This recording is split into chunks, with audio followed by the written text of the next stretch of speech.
Halo teman-teman pelatih di seluruh Indonesia, ini dengan Coach Heidi.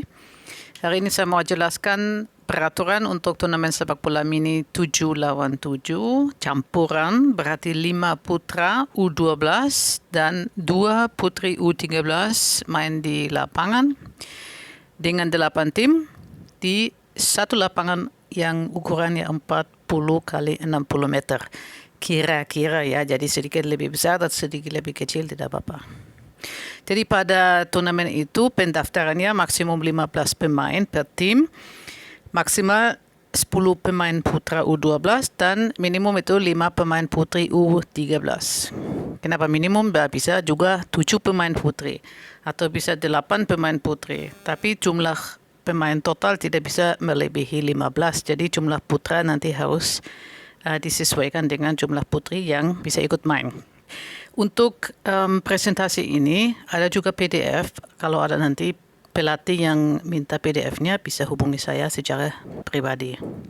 Saya akan jelaskan dan bacakan. Kalau nanti ada yang kurang jelas, ya silahkan bisa hubungi saya, tanya lagi. Tujuan dari turnamen sepak bola mini campuran 7 lawan 7 adalah untuk meningkatkan pengertian dari pihak pemerintah, pihak agama, dan masyarakat tentang pentingnya pembinaan rutin bagi para pemain sepak bola usia muda dan khususnya meningkatkan perhatian terhadap perkembangan para pemain sepak bola putri muda bertalenta di salah satu daerah. Satu tujuan juga untuk memberikan kesempatan bagi klub yang ingin membentuk tim untuk mengikuti turnamen Piala PTV U14 pada tahun ini, pada tahun 2023, supaya tim pelatih dan pencari talenta, yaitu scout, dapat melihat kemampuan dari para pemain putri U13 terbaik dari daerah tersebut. Satu tujuan yang lain adalah untuk meningkatkan respek dari para pemain putra terhadap para pemain sepak bola putri di salah satu daerah. Para pemain putra sendiri pasti akan bersemangat untuk mencari pemain putri di daerah mereka yang memiliki skill yang bagus supaya tim mereka bisa menjadi tim yang kuat. Satu tujuan lain adalah untuk memberikan kesempatan kepada pemain putra U12 dan putri U13 untuk menikmati menunjukkan talenta mereka dalam turnamen kompetitif. Supaya setiap pemain yang terlibat belajar untuk bertindak sportif, percaya diri, dan untuk menguasai emosi mereka di dalam dan di luar lapangan. Jumlah tim peserta dan jumlah pemain dan umur para pemain adalah sebagai berikut. Jumlah tim peserta adalah 8 tim yang akan dibagi dalam 2 pool, yaitu pool A dan pool B dengan masing-masing 4 tim. Masing-masing tim bisa mendaftarkan jumlah maksimum 15 pemain.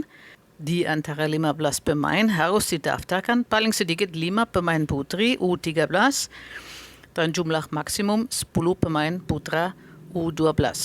Harus selalu setidaknya 2 pemain putri di antara 7 pemain yang aktif di lapangan.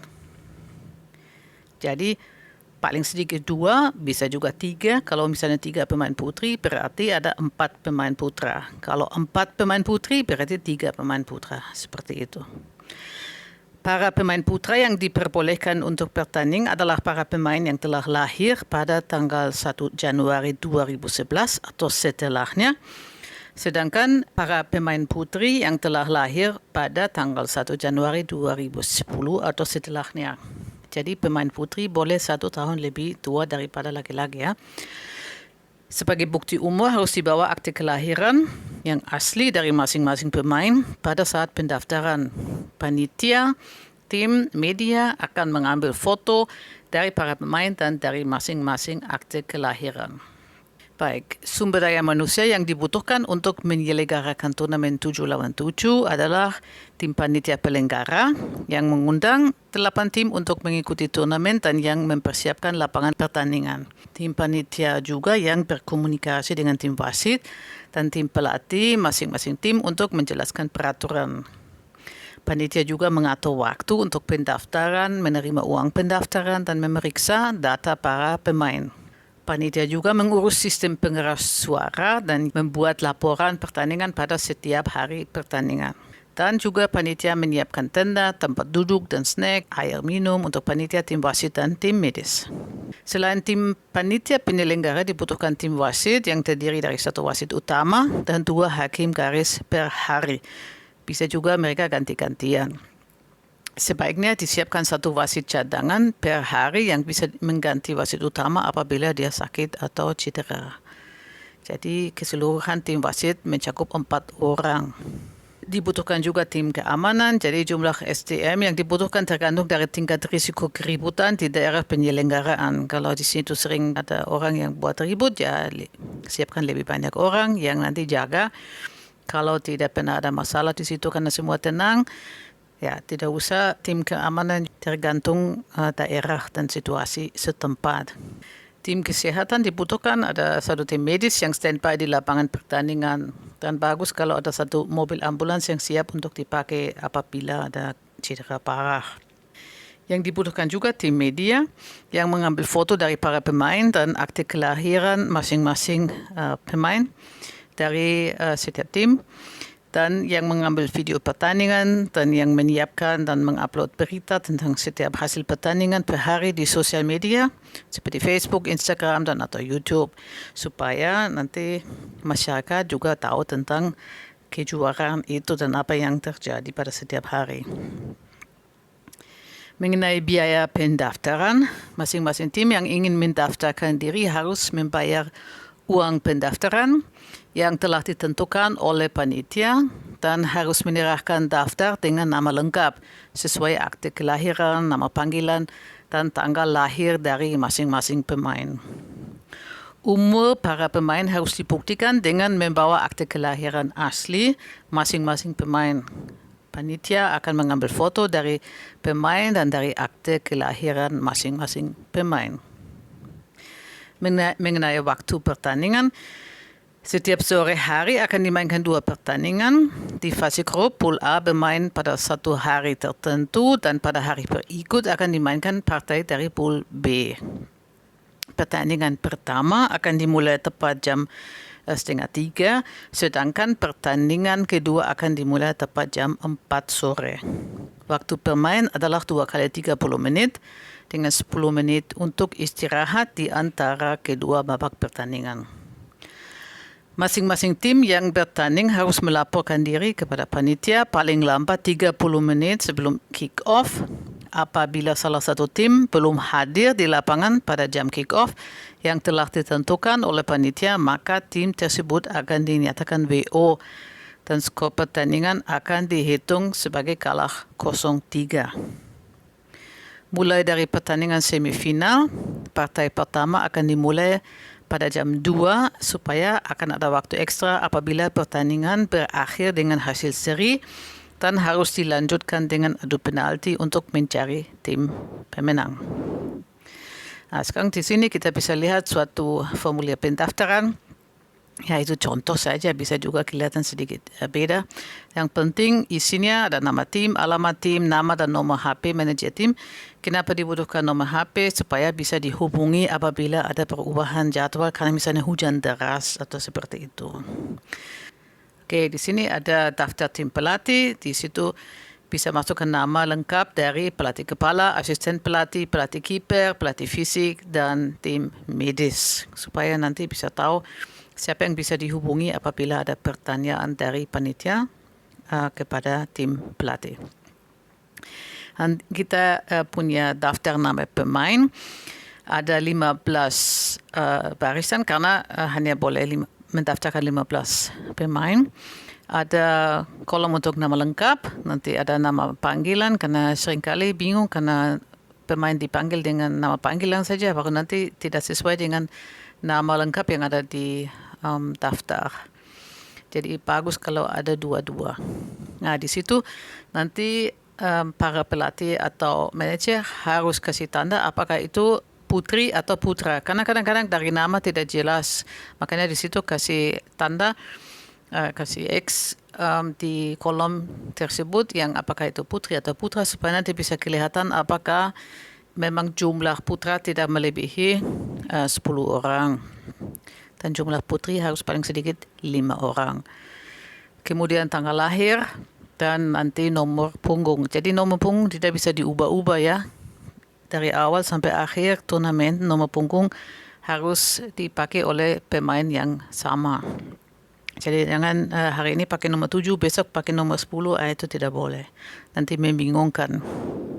Baik, kita lihat lapangan pertandingan. Itu paling bagus kalau 40 kali 60 meter, tapi kalau sedikit lebih kecil tidak apa-apa juga. Bisa 35 kali 55 meter juga bisa. Di sini kita bisa lihat bahwa gawangnya 2 kali 5 meter, kotak penaltinya 12 kali 15 meter, titik penalti ada 9 meter dari gawang. Kita di sini punya daerah di tengah, di situ tidak ada offside. Nanti saya jelaskan itu lagi pada saat saya jelaskan peraturan offside-nya. Jadi masing-masing tim bermain dengan 7 pemain, 1 kiper dan 6 pemain lapangan. Untuk pergantian pemain dipakai sistem futsal, berarti pemain yang telah diganti bisa kembali bermain lagi. Jadi kalau misalnya ada pemain yang sudah habis nafasnya, dia bisa keluar, bisa istirahat dulu, nanti bisa masuk lagi. Dari 7 pemain yang aktif di lapangan, haruslah selalu minimal 2 pemain putri per tim.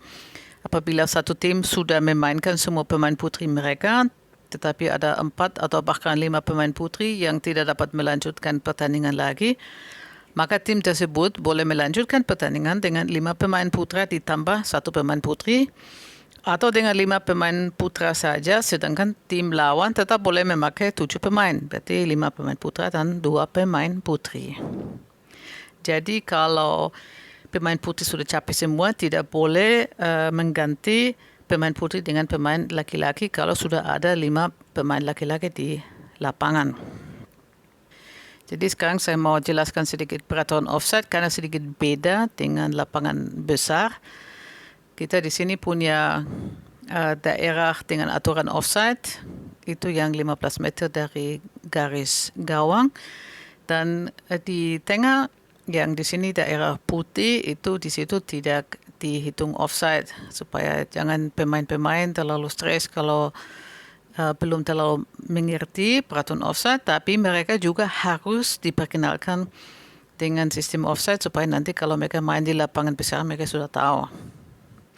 Jadi sebenarnya di pertandingan mini soccer 7 lawan 7 tidak perlu pakai aturan offside sama sekali, tetapi supaya para pemain muda diperkenalkan dengan aturan offside sebelum mereka nanti bermain di lapangan besar 11 lawan 11, maka panitia turnamen 7 lawan 7 bisa membagi lapangan dalam 4 daerah dengan membuat 2 daerah offside sekitar 15 meter dari masing-masing garis gawang.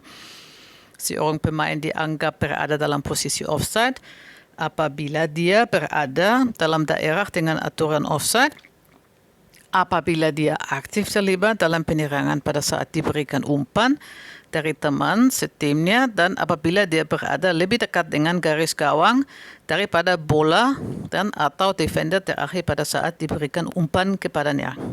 Jadi kita lihat di gambar paling kiri, itu yang tidak offside karena pemain biru yang dekat gawang tidak aktif terlibat. Yang sebelah kanan ya, yang dekat garis gawang itu ada pemain biru toh, tapi dia tidak aktif terlibat. Dan masih ada pemain merah yang lebih dekat dengan garis gawang daripada penerima bola yang mencetak gol. Di gambar di tengah itu offside karena posisi striker biru pada saat diberikan umpan berada dalam daerah offside dan lebih dekat dengan garis gawang daripada bola dan daripada defender merah terakhir. Jadi itu posisi offside. Yang paling kanan itu gambar di mana pemain yang terima bola yang shooting goal itu tidak offside karena posisi pemain biru itu yang menerima bola berada lebih jauh dari garis gawang daripada bola pada saat bola diumpan. Jadi yang dia terima bola dari pemain yang kanan atas itu, dan dia yang berikan umpan itu sudah lebih dekat dengan garis gawang daripada penerima bola.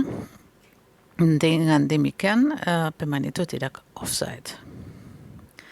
Ini masih ada 4 gambar yang lain. Yang paling kiri tidak offside karena passing berasal dari pemain merah yang telah berusaha passing kembali kepada kipernya. Tetapi bola direbut oleh pemain biru dan langsung dibuat gol. Jadi pemain biru di samping kiri ada di posisi offside, tetapi karena dia tidak aktif terlibat dalam penyerangan, maka bukan offside. Jadi di situ ada 2 situasi. Yang satu yang pemain yang di daerah offside tapi tidak terlibat, dan pemain biru yang juga di daerah offside. Memang kalau bolanya diberikan dari teman sendiri, ya itu offside, tapi karena bola dimainkan dari defender kembali kepada kipernya, berarti bola dari lawan, dan karena bola dari lawan berarti bukan offside.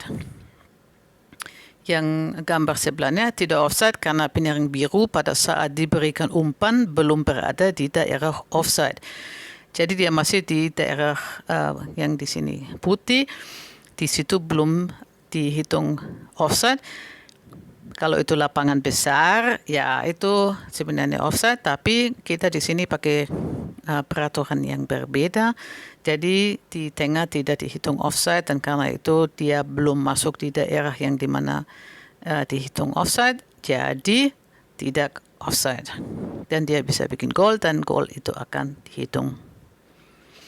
Gambar kedua dari kanan itu offside. Karena posisi striker biru pada saat diberikan umpan berada dalam daerah offside, berada lebih dekat dengan garis gawang daripada defender merah terakhir, dan berada lebih dekat dengan garis gawang daripada bola. Jadi bola dimainkan ke depannya, bola masih lebih jauh dari garis gawang, jadi yang pemain yang terima bola dia lebih dekat dengan garis gawang daripada bola, dan karena itu posisi offside. Defender yang merah juga lebih jauh dari garis daripada penerima bola, itu offside. Dan yang paling kanan itu offside karena posisi striker biru yang menerima passing dia berada dalam daerah offside dan lebih dekat dengan garis gawang daripada bola pada saat bola diumpan kepadanya. Ya, jadi yang berikan umpan, dia berikan umpan pada saat bola masih lebih jauh daripada garis gawang daripada penerima bola. Jadi karena itu offside. Sistem pertandingan yang dipakai adalah sebagai berikut. Pada fase grup dilakukan setengah kompetisi di mana setiap tim saling berhadapan sebanyak 1 kali dengan tim yang lain. Hanya juara dan runner-up yang lolos ke babak semifinal. Karena di sini kita main dengan 8 tim saja, jadi tidak ada perempat final, hanya langsung ada semifinal. Perhitungan adalah berdasarkan poin nilai terbanyak, menang dapat 3 poin, seri dapat 1 poin, kalah dapat 0 poin. Kalau kalah memang tidak dapat poin. Apabila poin sama, maka dihitung selisih gol keseluruhan. Apabila selisih gol keseluruhan juga sama, maka jumlah memasukkan gol menjadi penentu. Apabila jumlah memasukkan dan kemasukan gol juga sama, maka dihitung head to head. Jadi bagaimana pada saat 2 tim itu saling berhadapan, siapa yang menang. Apabila head to head telah berakhir dengan hasil seri, maka diadukan adu penalti dengan 5 penendang. Apabila hasil masih tetap seri setelah 5 pemain sudah tendang penalti, maka adu penalti akan dilanjutkan dengan pemain yang lain dari masing-masing tim sampai ada pemenang. Apabila partai semifinal atau final berakhir dengan hasil seri, maka pertandingan dilanjutkan dengan adu penalti dengan 5 pemain. Jadi tidak ada perpanjangan waktu, tapi langsung ada tendangan penalti. Apabila masih seri, maka adu penalti akan dilanjutkan dengan pemain yang lain sampai terdapat pemenang. Perlengkapan yang dibutuhkan untuk turnamen seperti itu ada 2 gawang berukuran 2 x 5 meter dengan jaring, 6 bola ukuran 4 untuk pertandingan, dan 40 bola untuk pembagian hadiah. Papan skor, tenda panitia yang akan dipasang di sebelah lapangan, tempat duduk untuk panitia, pengurus masing-masing tim, dan para pemain cadangan. Papan nomor untuk pergantian pemain, 2 bendera hakim garis, 4 bendera sudut, kapur untuk membuat garis lapangan, 2 peluit, sistem pengeras suara, HP untuk mengambil foto pemain, bahan administrasi untuk laporan pertandingan, 2 piala top scorer, 2 piala pemain terbaik, 4 piala untuk juara 1-4, dan 1 untuk tim fair play, dan 60 medali. Di sini kita lihat gambar pembagian tim dalam 2 grup. Nanti diisi nama tim dari pool A di situ. Jadi nanti ada 4 nama tim dan masing-masing tim dapat nama, misalnya A1 itu nanti tim tertentu, A2 tim lain, supaya nanti dalam jadwal tidak usah tulis nama tim, tapi nanti bisa tulis juga A1 lawan A2 seperti itu dan langsung jelas. Jalur dari fase grup sampai ke final sebagai berikut. Ini yang dari pool A dan dari pool B, masing-masing juara dan runner-up lolos ke semifinal. Nanti ada semifinal 1 juara A dan runner-up B, semifinal 2 di situ bermain juara B dan runner-up A, dan kemudian kedua tim yang kalah masuk di perebutan juara 3 dan 4 antara 2 tim yang telah kalah di semifinal, dan kedua pemenang dari semifinal 1 dan 2 masuk di pertandingan final antara 2 pemenang. Untuk panitia bisa dibuat berita acara pertandingan yang semua informasi yang dilihat di sini harus masuk. Jadi ada daftar susunan pemain. Jadi di situ dimasukkan pemain yang pada hari tertentu itu memang masuk di tim utama. Itu yang 7 pemain pertama ditulis di situ dulu. Ada 1 kolom yang sebelah kiri dan kanan. Di situ ada tulis P atau L. Jadi P perempuan, L untuk laki-laki. Supaya jelas bahwa paling sedikit 2 pemain harus perempuan. Kalau di sebelah kanan ditulis tim A, itu nama tim sama nama tim dari tim B. Hari, tanggal, waktu, dan nama lapangan ditulis di situ. Dan kemudian ditulis siapa yang cetak gol, dan di bawah ada hasil akhir pertandingan, dan ditulis lagi pemenang adalah tim yang bernama so and so, supaya jelas. Nah, di bawah bisa dibuat catatan, misalnya kalau ada pemain yang dapat kartu kuning atau kartu merah bisa ditulis di situ, dan pengawas pertandingan harus bertanda tangan di situ. Ini contoh untuk jadwal pertandingan untuk 8 tim di 2 pool di 1 lapangan. Hari pertama, kedua pertandingan dari pool A, nanti yang hari kedua pertandingan dari pool B, dan seterusnya. Jadi pada hari terakhir, hari yang ke-10 akan ada final dan pertandingan untuk cari juara 3 dan 4. Dan kita lihat bahwa sebelum semifinal dan sebelum final selalu ada 1 hari untuk istirahat. Oke, di sini kita punya 2 tabel. Di situ kita bisa masukkan informasi lagi supaya lebih jelas lagi untuk hasil pool A dan hasil pool B. Masing-masing tim berapa kali menang, berapa kali seri, berapa kali kalah, dan jumlah poin, jumlah kemasukan dan memasukkan gol dan jumlah selisih gol, supaya nanti gampang sekali untuk nanti cek lagi siapa yang boleh masuk di semifinal dan tidak ada keliru lagi. Tabel yang tadi bisa nanti masukkan informasi di sini supaya nanti lihat oke, pemenang adalah tim yang mana dan runner up adalah tim yang mana, dan kedua tim itu masuk di semifinal.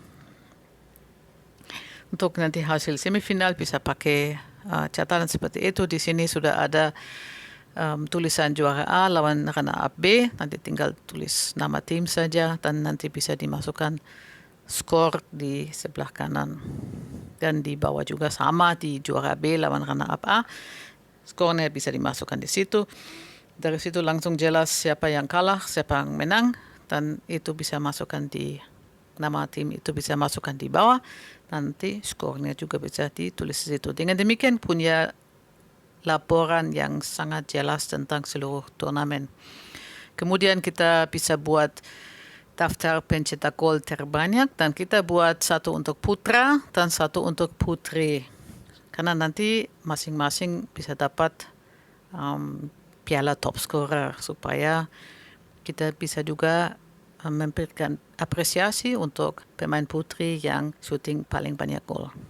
Usulan saya untuk pembagian hadiah adalah bahwa setiap pemain putra terbaik dan putri terbaik dapat piala dan 2 bola kaki. Juga top scorer putra dan top scorer putri dapat piala dan 2 bola kaki. Tim Fair Play dapat piala dan 2 bola kaki. Juara 4 juga piala dan 2 bola kaki. Dan juara 3 dapat piala 20 medali warna perunggu dan 4 bola kaki. Kenapa 20 medali? Karena tim pelatih juga dapat medali dari 15 pemain dan 5 pengurus dari masing-masing tim. Juara 2 dapat piala 20 medali warna perak dan 6 bola kaki. Dan juara 1 dapat piala 20 medali warna emas dan 8 bola kaki.